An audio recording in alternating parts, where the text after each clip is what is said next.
जय Malhar news चॅनलच्या सर्व प्रेक्षकांना सपना चौधरीचा नमस्कार। नंदुरबार जिल्ह्यातील शहादा तालुक्यातील मुळदा शिवारातील सरकारी मालकीच्या शेत जमिनीवर अतिक्रमण करीत शेतीकास्त असल्याचा प्रकार 50 वर्षांनंतर सार्वजनिक बांधकाम विभागाच्या लक्षात आल्याने सदरील अतिक्रमण हे सार्वजनिक बांधकाम विभागाने महसूल विभाग व पोलीस प्रशासनाच्या मदतीने काढण्यात आले आहे। नंदुरबार जिल्ह्यातील शहादा तालुक्यातील मुळदा शिवारातील गट क्रमांक 653 मधील 5 हेक्टर 54 आर ही शेत जमीन सरकारी मालकीची असून या जमिनीवर नंदुरबार जिल्ह्यातील शहादा तालुक्यातील मुळदा येथील रहिवासी असलेले तारासिंग महारू भिल हे आपल्या कुटुंबासह अधिकृतपणे वास्तव्यास होते। तसेच सदरील शेतजमीन कसून आपला उदरनिर्वाह करीत होते। सदरील जमिनीवरील अतिक्रमण काढण्यासंदर्भात सार्वजनिक बांधकाम विभागाकडून वारंवार त्यांना नोटीस बजावण्यात आल्या होत्या। आज अखेर सार्वजनिक बांधकाम विभागाचे अभियंता व कर्मचारी यांनी महसूल विभाग व पोलीस प्रशासनाच्या मदतीने सरकारी जमिनीवरचे अतिक्रमण जेसीबीच्या सहाय्याने काढले आहे। तारासिंग महारू भिल यांची झोपडी देखील भुईसपाट केली आहे। तसेच सरकारी जमिनीवर सीमांकन आखणी करून ताबा मिळवला आहे। परंतु हे सारे करीत असताना तारासिंग भिल यांचा परिवार हा उघड्यावर आला असून ते मागील गेल्या 50 वर्षापासून सदरील शेतीकास्त असल्याचे सांगत आहेत। या संदर्भात त्यांनी सरकार दरबारी अर्ज देखील केला असल्याचे त्यांनी सांगितले। परंतु सार्वजनिक बांधकाम बघायला इतक्या वर्षानंतर अचानक जाग आल्याने एका कुटुंबावरती मोठे संकट ओढवल्याचे चित्र दिसून आले। सार्वजनिक बांधकाम विभागाच्या बऱ्याचशा जागेवर मोठ्या प्रमाणावर अतिक्रमण झाले असून ते अतिक्रमण काढण्याचे धैर्य सार्वजनिक बांधकाम विभागाच्या अभियंत्यामध्ये नसल्याचे दिसून येत आहे। मात्र एका गरीब असहाय्य मोलमजुरी करून आपल्या कुटुंबाचे पालनपोषण करणाऱ्या असहाय्य शेतकऱ्याच्या झोपडीवर जेसीबी फिरवताना त्यांना कुठलेही सोयीसुतक नसल्याचे दिसून आले। प्रशासनाच्या या दुटप्पी वागणुकीचा सर्वसाधारण माणूस हा कायमच बळी जात असल्याचे चित्र पाहावयास मिळते। शहादा प्रतिनिधीसह सपना चौधरी, जय मल्हार न्यूज, नंदुरबार।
सुनी भरत भिल हमने काय म्हणजे आमना सासरा ना बाप काढेला ती जमीन म्हणजे 60-70 वर्ष होय गए आम्ही जमीन खेळाला।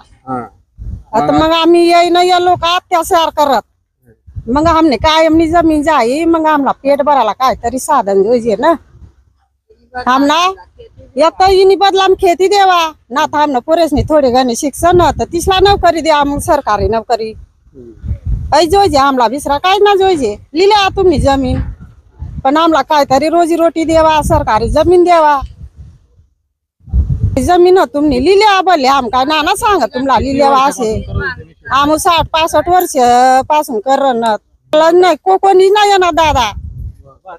मग आम्ही एका येईन ना आमने खेती लिहिलीत मग आम कशी काय उगा बटवा मग आमला काय बी रोजी रोटी जोइजे मग आमला काय बी रोजी रोटी आमला पोरे सोरेसला तरी सरकारी नोकरी जोइजे ना तर मग खेतीने बदलाम खेती दी देवा।